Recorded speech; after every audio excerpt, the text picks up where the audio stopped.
Sign this paper, or you are out of the family. My father slid the document across the table without a shred of hesitation. Victoria needs the rights to that old code to sell the company. Stop being selfish and just be useful for once. You are just a freelancer, Lauren. You don't understand real business. I looked at the pen he offered. Then I looked at him. He thought he was cornering me. He had no idea I was about to destroy him. I picked up the pen and smiled.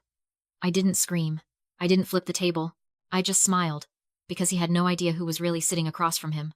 Before I tell you what happened when the buyer walked in, drop a comment and let me know where you are listening from right now. I want to see how far this story travels. 3 hours before my father tried to end my career, I walked into the lobby of the Silver Creek Golf Resort. It was the kind of place that charged $12 for a bottle of water and smelled like old money and desperation.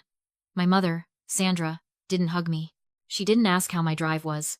She shoved a heavy, black camera bag into my chest with enough force to make me stumble back a step. "You are late," she hissed, her eyes darting around the lobby to make sure none of her wealthy friends saw her acknowledging me. "Victoria is already starting her toast. Get in there and make yourself useful. And please, Lauren, try not to eat the hors d'oeuvres. We are paying per head, and you are here to work, not to socialize. My name is Lauren. I am 28 years old.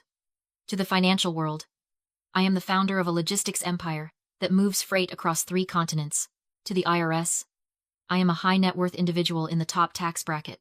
But in this room, to the people who share my DNA, I am just the failure, the freelancer, the spare part they keep around to save costs on a photographer." I took the bag. I didn't argue. I didn't tell her that my hourly consulting rate was higher than the cost of this entire venue. I just walked into the ballroom and raised the camera to my eye. There she was, Victoria, my older sister. She was standing on a raised platform, glowing, not from love, but from greed. She was holding court with a glass of champagne in one hand and a diamond ring that cost more than my first car in the other. She was telling anyone who would listen about the sale.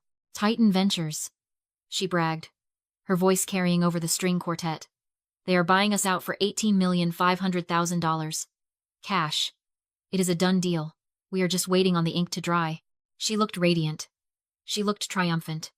She had no idea that Titan Ventures was a holding company I registered in Delaware 6 months ago. She had no idea she was bragging about selling her company to the sister she forced to fetch her drinks. I snapped a photo. Flash. Victoria laughing. Flash.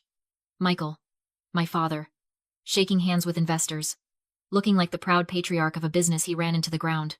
Flash. Sandra scolding a waiter for not filling her glass fast enough. They think invisibility is a curse. It hurts, sure. Standing there while your own mother treats you like a servant stings in a way that never really calluses over. But they don't realize that invisibility is a tactical advantage. When you are nothing to them, they say everything in front of you. They don't lower their voices for the photographer. They don't hide their secrets from the help. Through my lens, I wasn't just capturing smiles. I was documenting evidence. Every expensive bottle of wine, every designer dress, every boast about money they didn't actually have. I was matching their lifestyle against the tax records I had already pulled. They thought I was hiding in the background because I was ashamed. They didn't know that invisibility isn't a prison. It is a blind for the hunter. And I was hunting. The party grew louder as the champagne flowed. The string quartet had switched to something upbeat, but the tension in the room was thicker than the humidity. I was refilling the ice bucket at a side table when Victoria approached. She didn't thank me. She didn't offer me a glass. She leaned in close, her breath smelling of expensive brute, and smiled. "You look ridiculous in that outfit," she said, flicking the strap of my camera bag. "But at least you are finally contributing something. It is about time you started pulling your weight." I didn't flinch. I just adjusted my lens. "Just doing my job, Victoria. Congratulations on the sale. 18 million is impressive," she scoffed, glancing over her shoulder to make sure no one important was listening. Then she leaned in closer, dropping her voice to a conspiratorial whisper. "Impressive? It is a miracle. Those idiots at Titan Ventures didn't even blink at the user metrics." My heart hammered against my ribs, but I kept my face blank. "User metrics? Inflated," she bragged, taking a sip of her drink. "We bought 50,000 bot accounts last month to pump the numbers. Revenue is projected based on contracts that don't even exist yet. But Titan? They just saw the growth chart and opened their checkbook. They are buying a shell, Lauren. A pretty, shiny shell." I feigned subservience, grabbing a napkin to wipe a non-existent spill on the small marble cocktail table between us. As I did, I slid my phone out of my pocket and placed it face down on the cool stone surface. The voice memo app was already running, the red waveform pulsing with every word she spoke. I wasn't just listening. I was ensuring the microphone had a direct line to her arrogance. Is that safe? I asked, playing the naive little sister. Michael joined us then, clapping a hand on Victoria's shoulder. His face was flushed, his tie loosened. Safe? It is brilliant. We take the cash, pay off the personal debts, and we are on a plane to the Caymans before they even realize the user base is a ghost town. Let Titan deal with the fallout. We will be retired. They laughed. A cruel, shared laugh of people who thought they were smarter than everyone else in the room. They were confessing to federal wire fraud, securities fraud, and conspiracy right in front of me because they thought I was too stupid to understand what they were saying. I nodded along, forcing a weak smile. Wow. You guys really thought of everything. That is why we are the executives, Lauren. Michael sneered, grabbing another shrimp from a passing tray. And you are the help. Now go get a shot of your mother by the ice sculpture, and try not to drop the camera. It is worth more than your car. I watched them walk away, high-fiving each other. I looked down at my phone on the table. The recording was still running. I picked it up, saved the file, and sent a copy to a secure cloud server. Then I texted Mr. Sterling. They just confessed. Everything.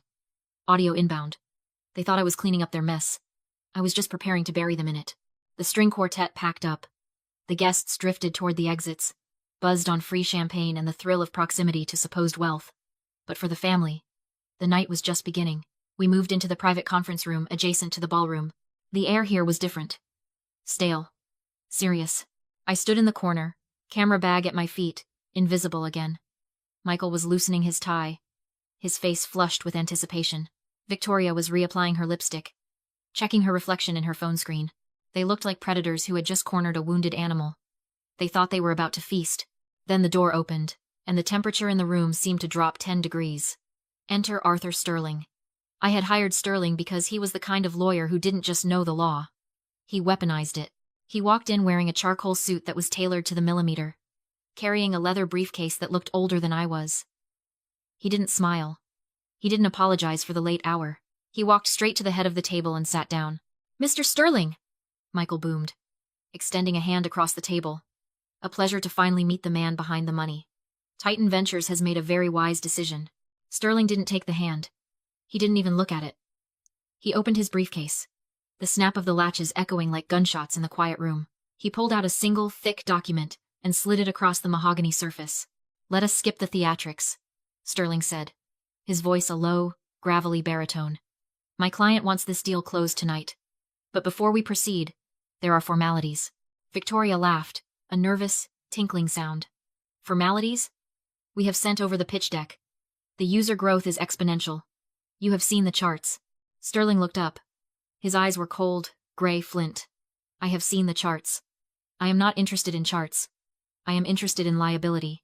He flipped the contract open to a page flagged with a red sticky note. He spun it around so they could read it. Clause 14b, Sterling said. Representations and warranties. Read it carefully. I watched from my corner. I knew Clause 14b by heart. I had written it. This clause states, Sterling continued, tapping the paper with a gold pen, that the seller, you, warrants that all financial data, user metrics, and revenue projections provided to Titan Ventures are 100% organic, accurate, and free of manipulation. It explicitly states that any falsification of these numbers constitutes a material breach. He paused, letting the silence stretch. Then he leaned forward.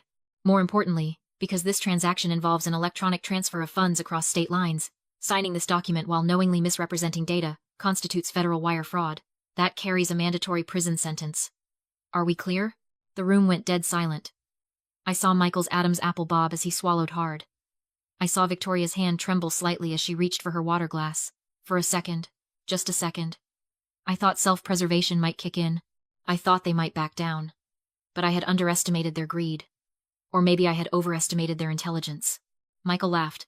A loud, booming sound that was entirely fake. Standard boilerplate, right? Lawyers always have to cover their bases. We stand by our numbers. Don't we, Victoria? Victoria straightened her spine. The arrogance flooded back into her face. Absolutely. Our growth is aggressive. Some might say unbelievable. But it is real. Sterling held her gaze for a long, uncomfortable moment. He was giving them an out. He was practically holding up a neon sign that said, "Do not do this." Very well, Sterling said, uncapping the pen. If you are certain, he pushed the contract toward them. They didn't see a trap. They didn't see the cage door swinging shut. They only saw the $18 million waiting on the other side of that signature. They were so hungry, they didn't even taste the poison. Victoria picked up the pen. It was a heavy, gold-plated Mont Blanc that belonged to our father, a prop he used to look important during signings he didn't understand. She hovered the nib over the signature line, hesitating for a fraction of a second. In that pause, I watched the mechanics of her mind work. I watched her weigh the risks. Sterling had just told her, in plain English, that lying on this document was a federal crime. A rational person would have stopped. A smart person would have asked for a recess to consult with their own counsel. But Victoria wasn't rational. And right now, she wasn't smart. She was starving. There is a concept in behavioral psychology called confirmation bias. It is the tendency to interpret new evidence as confirmation of one's existing beliefs or theories. Victoria believed she was a genius. She believed she was untouchable. And most importantly, she believed she was moments away from an $18 million payday that would erase her debts, her failures, and her fraud. When you want something that badly, your brain edits out the red flags. She didn't see a warning from a lawyer. She saw a hurdle to jump over. She didn't see a trap. She saw the finish line. I didn't force her hand. I didn't hold a gun to her head. I just laid the trap, and her own greed tightened the noose. Well, Victoria said, flashing a bright, brittle smile at Sterling. We have nothing to hide. Our numbers are solid. The sound of the pen scratching against the paper was loud in the silent room. Scritch. Scratch. She signed. She passed the document to Michael. He didn't even read it. He just signed his name with a flourish, eager to get to the part where he was rich again. Done, Michael announced, slapping the folder shut. He looked at me, his eyes gleaming with triumph. See, Lauren? That is how business is done. You take risks. You make moves. You don't sit in the corner taking pictures. Victoria let out a long breath, slumping back in her chair. Okay. It is signed. The deal is closed. She looked at Sterling, extending her hand for the wire confirmation. So, how long until the funds hit? We have some vendors to pay in the morning. The transfer, Michael added, checking his watch. It is an immediate wire, correct? The room felt heavy, charged with their expectation. They were already spending the money in their heads. They were already booking the flights, buying the cars, laughing about how they pulled one over on the investors. Sterling didn't type a code. He didn't check his watch. He didn't even open the banking portal. He calmly reached out and closed his laptop. The soft click of the lid shutting echoed like a gavel strike. I believe there is a misunderstanding, Sterling said, his voice devoid of emotion. Victoria's smile faltered. What misunderstanding? We signed. You have the contract. You signed. Sterling agreed. But I cannot authorize the wire transfer. Why the hell not? Michael demanded, his face reddening. You are the representative. You are the lawyer. I am the representative, Sterling said, folding his hands on the table. I am the proxy. I draft the contracts. I conduct the meetings. But I do not hold the checkbook. He pushed his chair back slowly. The leather squeaked against the floor. I do not have the authority to release $18 million, Sterling continued. Only the principal has that authority. The principal? Victoria asked, her voice rising in pitch. Who is the principal? Call him. Get him on the phone. I don't need to call the principal, Sterling said.